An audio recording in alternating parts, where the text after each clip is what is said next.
कोई काम कर रहे हैं जो किसान नहीं चाह रहा। किसी भी सूरत में किसान को खत्म करने के चक्कर में लगे। जो 3 खेती मंडी तोड़ने वाले ऑर्डिनेंस लेके आए हैं, जिससे खेती मंडी प्रभावित होगी, पूरा किसान मजदूर प्रभावित होगा। जो अभी हुआ ही नहीं है, जो कभी होगा ही नहीं, उसको लेकर समाज में भ्रम फैलाया जाता है। मोदी के मन की बात नहीं चलेगी, अब किसानों के मन की बात चलेगी। हम ही लोगों को कागज लगाते हैं, पहले कागज हम ही लोगों को लगाते हैं, अपने आप पूरा रेट लेते हैं पनिया और हमें 1200 रुपया देते हैं। मैं मेरे किसान भाई बहनों को कहना चाहता हूँ और माँ गंगा के घाट पर से कहना चाहता हूँ, काशी जैसी पवित्र नगरी से कह रहा हूँ, अब छल से नहीं, गंगा जल जैसी पवित्र नीयत के साथ काम किया जा रहा है। पीएम मोदी समझा समझा कर थक गए, लेकिन किसान मान ही नहीं रहे। किसान इसी बात पर अड़े हुए हैं कि न्यूनतम समर्थन मूल्य से कम कीमत पर खरीद को सरकार अपराध घोषित करे, सरकार एमएसपी पर सरकारी खरीद जारी रहने की लिखित में गारंटी दे। लेकिन सरकार ये बात लिख कर देने को तैयार नहीं है। इस बात का इशारा तो सरकार ने किसानों से मुलाकात के पहले ही कर दिया था।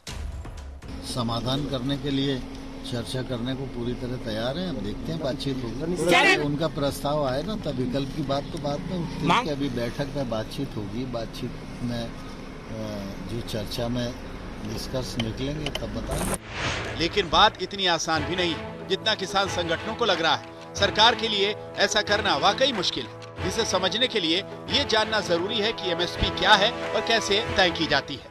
एमएसपी वो व्यवस्था है जिसे किसान के आर्थिक हितों की रक्षा करने के लिए देश में लागू किया गया है, जिसके अनुसार अगर फसलों की कीमत बाजार में कम भी हो जाती है तो भी केंद्र सरकार तय एमएसपी पर ही फसल खरीदती है। किसी फसल पर एमएसपी पूरे देश में एक ही होती है। भारत सरकार का कृषि मंत्रालय कृषि लागत और मूल्य आयोग की सिफारिशों के आधार पर एमएसपी तय करता है।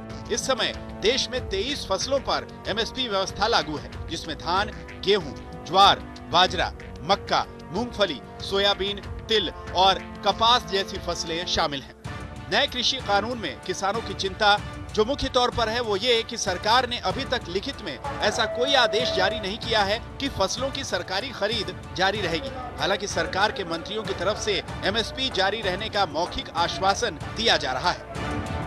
प्रधानमंत्री मोदी ने भी ट्वीट कर किसानों को समझाया था और कहा था कि एमएसपी की व्यवस्था जारी रहेगी, सरकारी खरीद जारी रहेगी।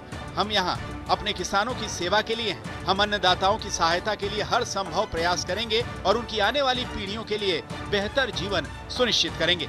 लेकिन आंदोलनकारी किसान मानने को तैयार नहीं। वो एमएसपी पर सरकार के लिखित आदेश से कम पर समझौता करने के मूड में बिल्कुल नहीं।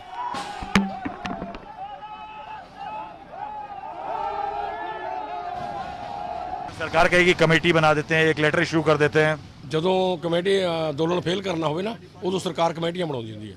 वो पहले ही बनाती है। उस कमेटी को हम यकीन नहीं करेंगे, बिल्कुल नहीं करेंगे। अब तक सड़क पर ही फैसला होगा। मांग ये है कि जो एमएसपी है उसको एक कानूनी निर्धारण हो कि एमएसपी से देश में खरीद नहीं हो। हम नहीं कहते कि सरकार, लेकिन उसका भाव तो डिक्लेयर करना। सरकार का तर्क है कि पहले के कानूनों में भी लिखित में एमएसपी की कोई बात नहीं थी, इसीलिए नए कानून में भी इसे शामिल नहीं किया गया है। लेकिन इस मुद्दे पर अब हरियाणा में सरकार के सहयोगी भी नसीहतें दे रहे हैं। हम तो चाहते हैं कि जल्दी से जल्दी इसका समाधान निकले। हमने तो सरकार में बैठे हुए लोगों को भी आग्रह किया है कि किसान की समस्या का समाधान किया जाए। अन्नदाता आज परेशान होता हुआ सड़कों पे बैठा है, घूम रहा है। परेशानी सरकार को भी है, किसान को भी है, सब लोगों को है। कुछ लोगों को ये बात भी समझ नहीं आ रही कि सिर्फ पंजाब और हरियाणा के किसान ही नए कृषि बिल को लेकर इतना विरोध क्यों कर रहे हैं। इसकी वजह भी एमएसपी से ही जुड़ी है। एक अनुमान के मुताबिक 94% किसानों को एमएसपी नहीं मिलता, वो बाजार पर निर्भर है।